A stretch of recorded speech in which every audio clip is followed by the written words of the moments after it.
Hello and welcome to the Everyday Adventure Podcast. My name is Nicki Bass and I will be bringing you thoughts, ideas and stories from some incredible guests to hopefully inspire you to live more adventurously in your everyday lives.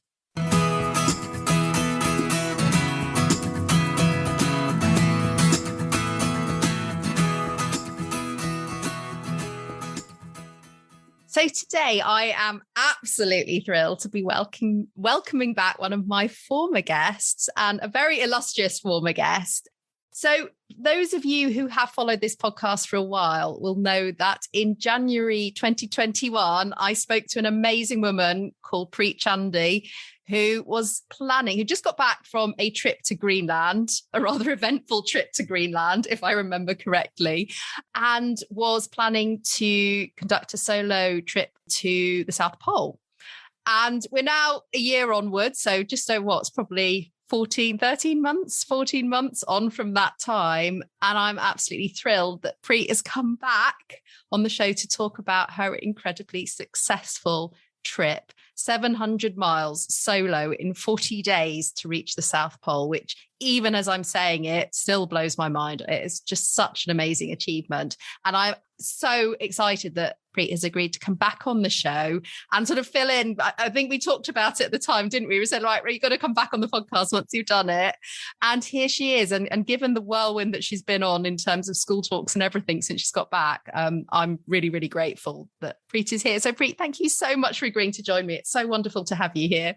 Oh, thank you so much for having me. This was like one of the first podcasts I did. So I was like, yeah, definitely have to get this one. So no, it's absolutely, it's great to be here, just over a year later after we spoke and have completed it, and so many lessons learned along the way.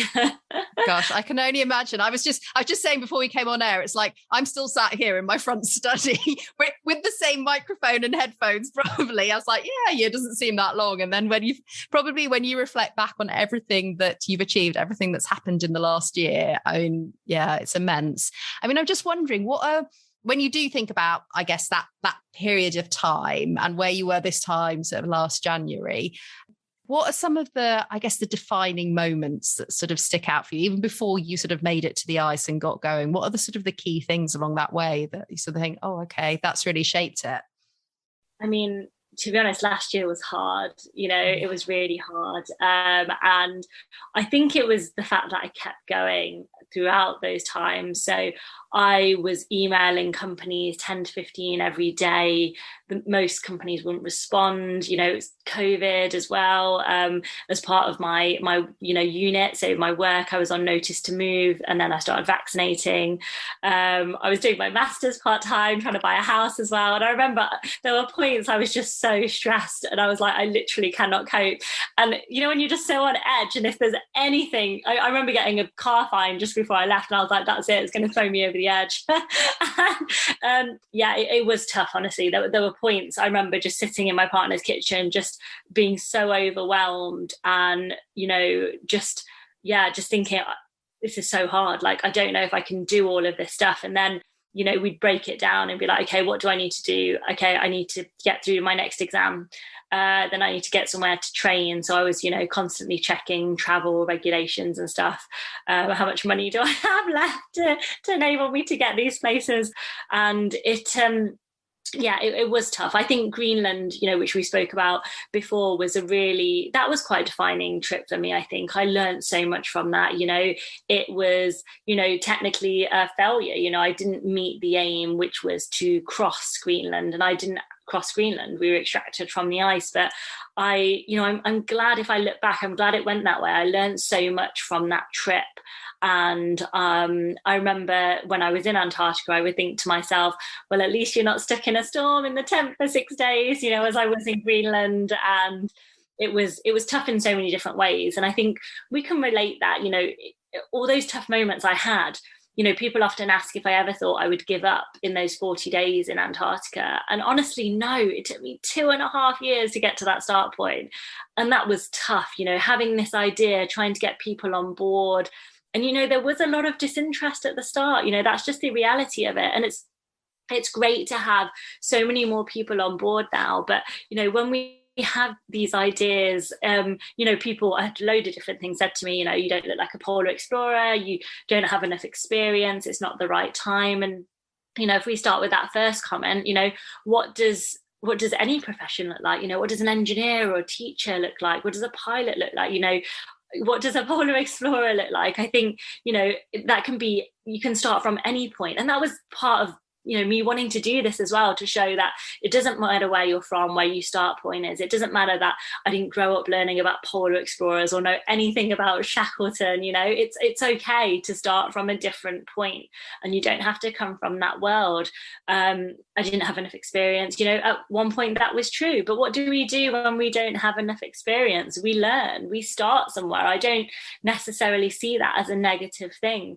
And what was the other one? It's not the right time. It is never the right time. I've realized it's never going to be the perfect time. I've learned so much about myself, not necessarily from just that 40 days, but from the 2.5 years, about how capable I am. And, getting to the South Pole, thinking to myself, or actually just learning about how big this world actually is, learning how much I am actually capable of. And I think to myself, knowing this now and having this confidence now, imagine if I can, get other people to believe in themselves and again, realize that they can do anything. And that doesn't have to have anything to do with Antarctica at all, but just the fact that they can really push any boundary or barrier, and no boundary or barrier is too small.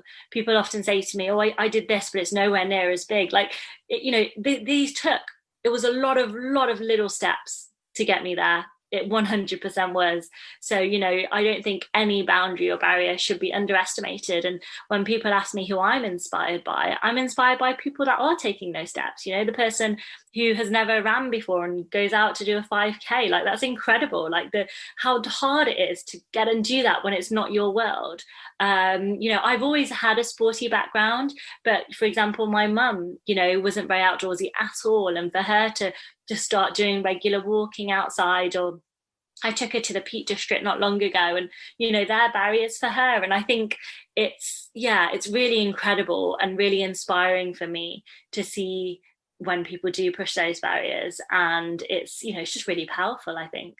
No, that's so, gosh, I could pick up on so many points you just raised there. I think that I love the point you make about in a way not seeing the journey, because like you said, you went from a point of sort of getting this started on your own, setting up a website, setting up an Instagram account, coming up, trying to develop all of that, and to go from there to obviously having completed it and, now have the traction and the following and people sort of recognizing what you've done. And I think it's, the temptation is to focus on the achievement, as in the thing that you've done, which obviously is incredible. And I would hate to take away from that. It's amazing. But also that actually how much inspiration we can get from the journey, the realness of your journey, in terms of, right, there's points of being overwhelmed. There's points at which I didn't know what I was doing. And actually that, taking those small steps. I'm just thinking, when you got to the ice, when you started at the start of those 40 days, and like you said, in a way, by that point, you've committed, you're in that place where, all of this has been leading up to it and this is going to happen.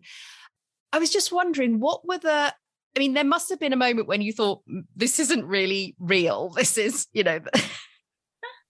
I've got to this point, is this actually happening? And I was just wondering, sort of, at that start point and during that whole experience, what were the things that you sort of hung on to? What were the things that you came back to, either when it did get difficult or when you had those sort of slightly surreal moments of is this sort of really happening? Yeah, to be honest, I had some tough time. At the start, I think I was raring to go, actually got here. And even though it was strange being on my own, it was, I'm here, let's get going. And it got tough at times. And I think that's the time when people say, did you feel lonely? When it got hard, yeah. When it got tough and I was tired and the weather was just relentless, it was so bitter cold, and wind coming at you, which makes it feel so much colder. And in those times, sometimes I had to just break it right down and literally just concentrate on taking one step at a time, because I couldn't really think further than that. I found that in those moments, sometimes I got frustrated. Like, I think I still hold a lot of frustration and sometimes anger towards those that told me no. And I feel like, there were people that almost went out of their way to try and stop me from doing certain things, not just this, but in the past as well. And I think, that still does frustrate me. And it was hard out there because there's no escape, there wasn't a mental escape. I couldn't hide from it. And I think, in the past, if I felt like that, I would do something else. Maybe I would go out for a run or distract myself somehow. Whereas there was no hiding there. And I remember those feelings, and it was difficult out there. And I remember thinking to myself that, this isn't about those people. And once somebody had told me to use that frustration and anger, and I think I have in the past, but I wasn't doing this trip out of spite, this wasn't about them. And I reminded myself that. And I think, okay, why am I here? Why am I in this place? This isn't something I dreamed about when I was younger. But for me, it was like, if I can do this, imagine what people could do. This isn't a world that I was born into. Imagine, that's why I wanted to do it. And I had messages written everywhere, on every single food bag I had a message written down, not from me, that somebody had written on my social media, and I wrote their name on it as well. I had messages written on the inside of my tent. My sled was named after my niece, my skis after my nephew. I listened to books like The Good Immigrant, the UK, the US version, both of them. I had their voices with me, which was just beyond powerful. To wonder if anybody had named their kit Indian names before, had these audiobooks I was listening to, had their voices ever been here before, and it was like I was bringing all these people with me to show that we together can do anything. And yes, I was there on my own physically, but there were so many more people there with me, and hence why I dedicated each vlog to somebody else. And that's what kept me going. Just that feeling inside me to think, I used to think if I could just inspire my niece, how incredible, to show she could do anything. But I want to inspire anybody I can. And, people have said you're an inspiration to young Asian women, which is fantastic. But, why not men too? Why not older women? Why not older men? If I can be inspired by an act of an older man, is there any reason that person can't also be inspired by me as well? And I think together we're always learning. I think we can learn from everybody. I'm no expert on Antarctica because I've been there once. What an incredible place to be. But at the end of the day, Antarctica allowed me to be there. If it hadn't, it wasn't like I definitely did not conquer it. It allowed me to be there, and I'm really grateful for that. And I think it's about not just respecting other people, but the environment we're in. And I would thank Antarctica every single day that I was there. I would literally say the word thank you. So this trip to me, and as many other journeys will, I think they're becoming more and more important for different reasons. And I think definitely needs to be the kind of the determination in yourself, like actually you want to do it partly for yourself, to push your own boundaries, because otherwise it's hard. I think, in those tough moments, okay, if there's not part of you that is like, I want to push myself mentally or physically, which I 100% did, but it was more than that, I think. Yeah. I mean, like you said, it's, there's so many strands wrapped up in that as well, in terms of, I'm just thinking about the sort of the weight of expectation as well. Once you embark on something publicly, even though it's been a private endeavor up until a certain point, that then you're representative of so many different people, not only, I suppose, from a perspective of a community and from your background and your heritage, but also in terms of, other people's ideas of what they, I can imagine you get those projections from other people, whether they are positive or negative about what they felt they should have achieved or shouldn't have achieved. And you're carrying quite a lot, not just physically, I suppose, but emotionally as well. And I know that, that's something that you've spoken about just in terms of, your background and identity. And I was just thinking, you were saying it, that point about who you inspire, and that I often think, particularly as women, there's a sense, I know this is something that female authors have talked about, that their books have been rejected because they said, well, this is, who's going to read this? It's only going to be for women. And going, well, why wouldn't men want to read story of inspiring women? Why wouldn't this inspire everyone? This is incredible. Sorry, I'm going off on multiple tangents here, but I just, I think it's really, it touches on quite a few of the points I think I've discussed with previous guests around identity and around what we're ascribed, what we're allowed to be, who we're allowed to inspire, what's the narrative that is constructed around what you're doing, and how you stay in control of that narrative as well, which must be incredibly hard. And I'm just thinking, that there's so many benefits in terms of inspiring others that have come out of what you've done. But in terms of yourself, and, I know you've talked about how you've learned about yourself as a result of this whole experience. I mean, what are some of the key benefits that's brought you in terms of, I guess, that awareness or knowledge? Yeah, I think, before this journey, I would probably still say the same thing, that we don't need to stay in this box or lane that's been created for us. But I feel like my box is getting bigger. It's getting a lot bigger, and every time I do something, it gets bigger and bigger. And there's stuff I wouldn't have even considered, maybe that is an option for me. And that's what I'm learning. I'm learning that I can do whatever I want, and actually the bigger your world becomes when you do this stuff. You see there are so many opportunities and so many possibilities, and that doesn't have to fit into any box or any lane, or that either community is created for you. Maybe you've created some of that for yourself because you think that's what's expected of you. I certainly had. My mum had an arranged marriage by 17. I thought when I was younger, I'll be married at 20 with kids, that's normal. But again, I use the word normal because that's what I thought would be the norm. But how amazing that we create our own normal, and that can be whatever we want it to be.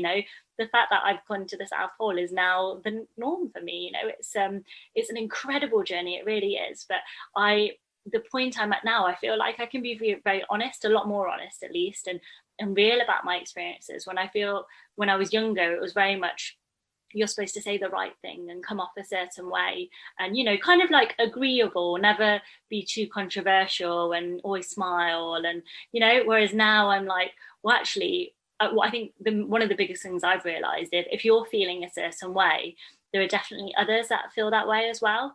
And so it's important to talk about all of those experiences, the good and the bad. That's what makes us human, and that's what other people can relate to, the realness. And that can be hard with social media, let's face it. It's there's so much out there, isn't it? I mean, I personally, I've loved creating Polar Preet because I, have connected with so many amazing people, and I love that. And that's helped me, I'm like, oh, we can speak about it. And I want to speak about everything, I want to speak about what it's like to be on your period in the outdoors, what it's like to go to the toilet, what it's like, to be a woman of color and go and do something like this, the reaction that people had to it, like all of the comments, not all of the comments, a lot of the comments when I got back to see, are we not all equal? Why does it matter? She looks white anyway, all those comments. And it's hard not to look through, isn't it? And I remember thinking to myself, people say we're all equal, but equality to me never meant ignoring our differences.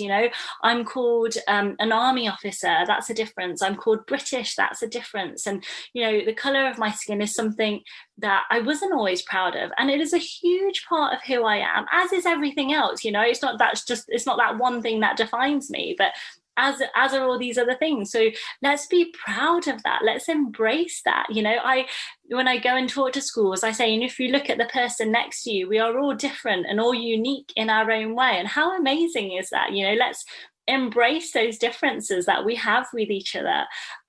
So I think that's something that confidence. And I think 2.5 years ago, I would have said I was a confident person, and that's growing. So, one day I'll take over the world, but with that confidence. I look forward to it.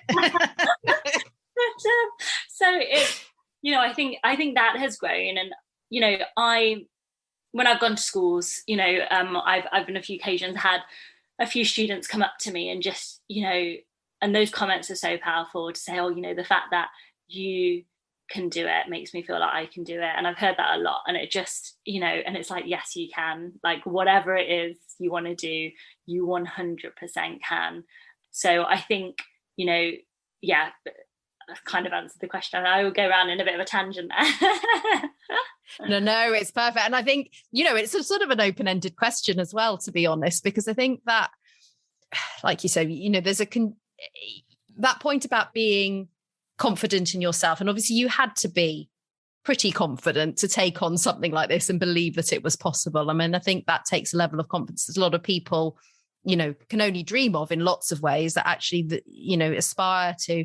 But I think that point you make, that there is a level of confidence in knowing you're physically capable of something if you train hard enough, or confidence in being able to do a certain thing. But I think the point that you make about the ability to be yourself and own all the parts of you whilst doing that, and that's a constantly evolving practice for anybody. But I think that's really important to hear as well. Like, I think when people, because I think partly that's what people have connected about your journey, as much as the act is actually that you're bringing your whole self to it.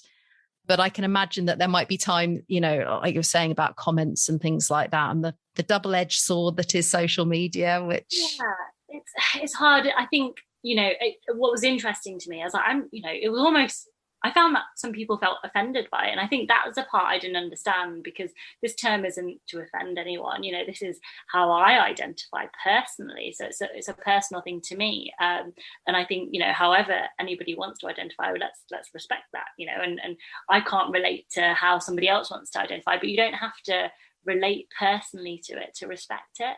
And that's, I think that's the main point out of that. That's okay that you don't relate to my experiences, but that doesn't mean you can't respect that. So I think, hopefully we are, as a society, learning more and more, but I think there'll always be, what do we call them, the keyboard warriors, wherever we go.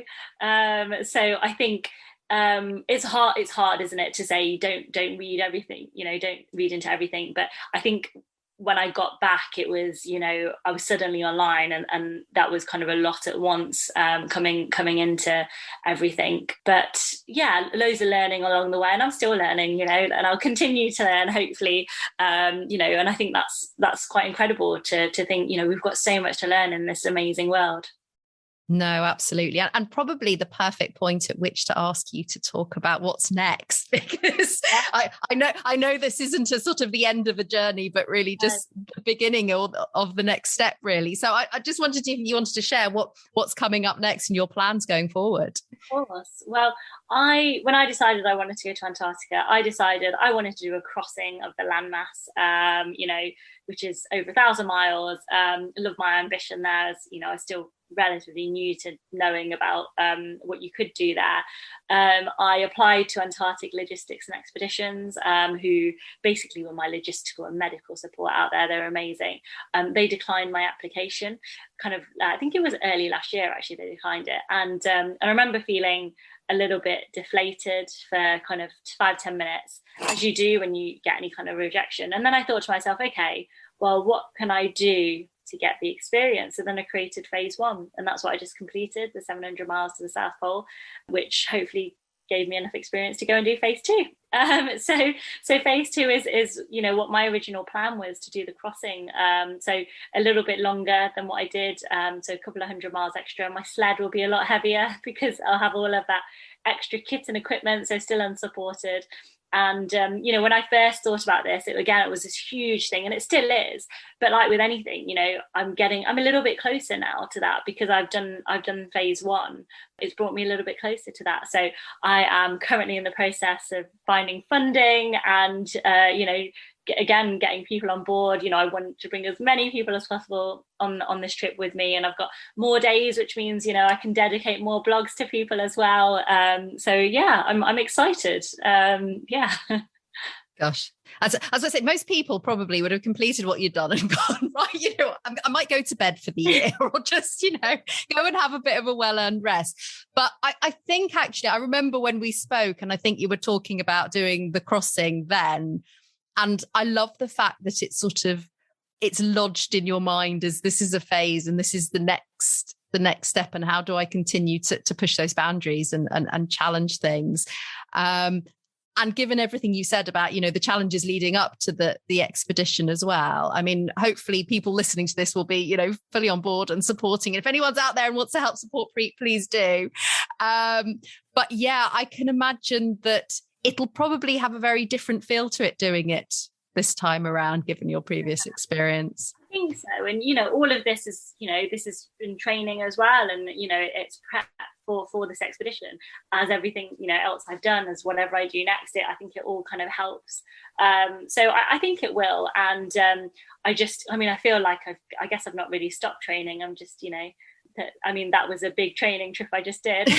But it all went towards, it's all training as well to help me towards this next one. And I'm sure, I'll continue to learn more about myself and hopefully be able to reach more people as well. I think that's the important thing for me. I want to I'm still me. I'm still me. I want to be able to relate to people and not lose that. And again, just be as honest and real as the good and the bad experiences out there.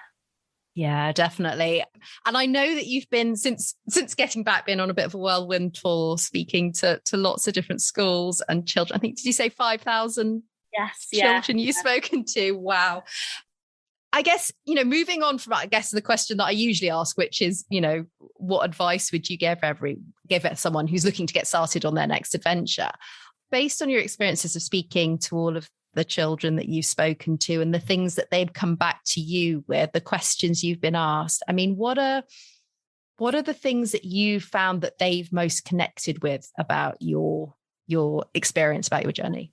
I think it's my start point. So when I talk to them about the fact that I didn't come out of school with very much, so I had minimal GCSEs, I had to retake maths GCSE. I didn't pass the first time and then realised you need it for lots of different things because they still ask. And I didn't. Which is slightly mad when you think about it. But anyway, that's another topic. So much. Yeah. Across Antarctica, but yeah.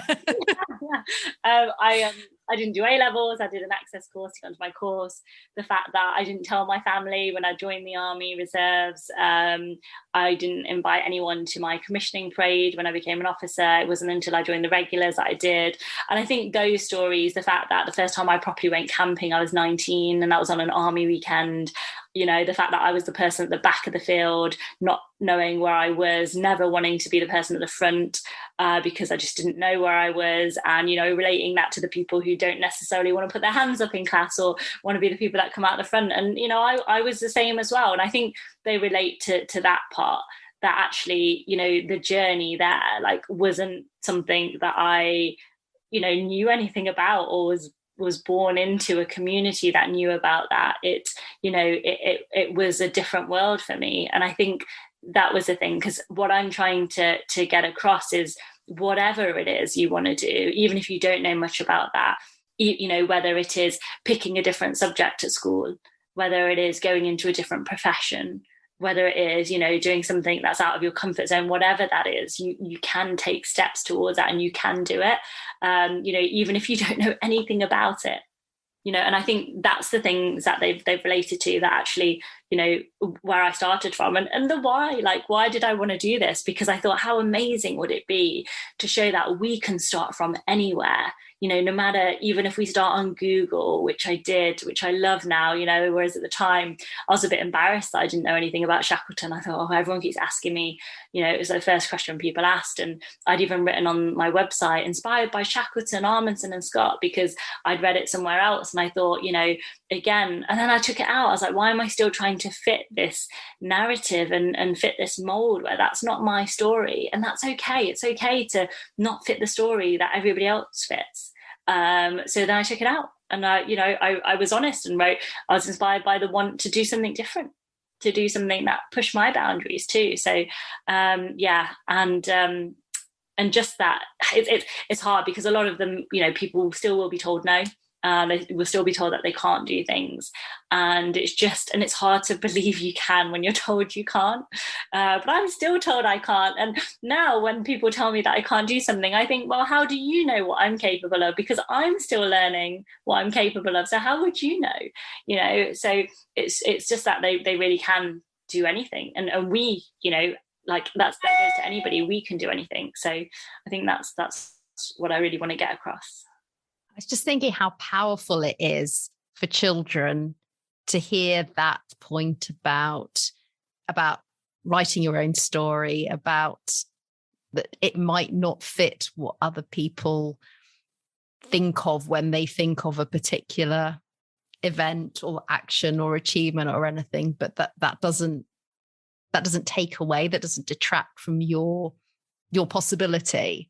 That, I think particularly given how, there are prevalent stories, or stories are sort of prioritized in terms of, right, these, like you said, these are the people you should be aspiring to or inspired by or following or not following, depending on, like you said, it may be that you happen to look like them, or it might be that you happen to have a background like them, or it might be that you happen to have connections in some way, who knows what, but that there is a sort of a hierarchy of narratives, I think, that we're told from a very young age. And to be able to come in with evidence that actually you can turn that narrative on its head, that you can challenge it, and that all stories are important and as important as each other. And I think that must be a real gift for those children. So, it's really lovely to hear that. So I'm conscious that you've probably got a lot more talks to give and a lot more places to go. So, but if people do want to continue to follow your journey or find out more about what you're doing, or have been inspired by listening to this, where can they go to find out more? Yeah, so just Paula Preet, everything. So Paula Preet is the website.com, or Instagram, where I'll probably post a little bit more, and the Paula Facebook, and I'll do the same when I'm out on the next expedition. I will post daily updates, and I post updates of my training, or when I'm going to schools and stuff, or any random story or thought that comes into my head. Fantastic. And I highly recommend to anyone to go and follow, particularly obviously now and in the lead up, as much as to the actual event itself, because like you said, that's where you get so much of the background and the build up to it too, which is just as important. But yeah, your blogs and your I think the way in which you engaged with the people who are following you, who are listening to you, and was just amazing. So I think, yeah, definitely recommend it. And I will pop all of those links in the show notes so people can find it really, really easily and have no excuse whatsoever. So Preet, thank you so much. I nearly called you Polar Preet then. It's late at night. I'm going to... You've created this so much that I'm just following. Preet, thank you so much for coming on and coming back and speaking to me and taking time in your schedule. I really appreciate it. And it's just been really lovely to hear from you. And I hope to get you back again next January, and you can come and talk to me about phase 2. So I would love to. No, thank you very much for having me, Nicki. It's been great coming on. As soon as I was like, I have to go onto this one. This was like my first one. So first podcast. So it's been amazing. So thank you very much for having me. Oh, brilliant. Well, it's lovely to have you back. And I wish you all the very, very best of luck with the next year and all your training and everything. Thank you very much. Take care. Thank you. Bye. So once again, a huge thank you to Preet for coming back on the show. I know she's been incredibly busy since she got back at the end of January. And so it was a real privilege to be able to catch up with her again, and hear from her firsthand about her experiences.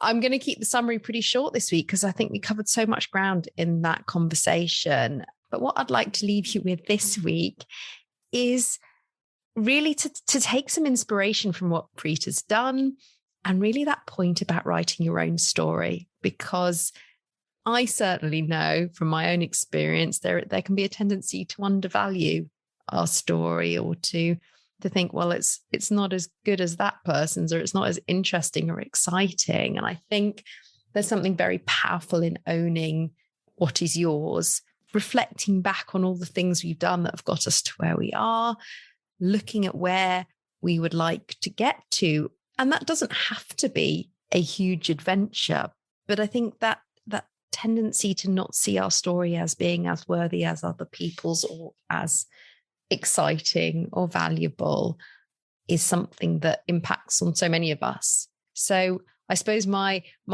plea to you this week, my challenge to you this week is to do just that, to think about your story and to claim it for your own and see the value in it and the adventure and the possibilities within that too.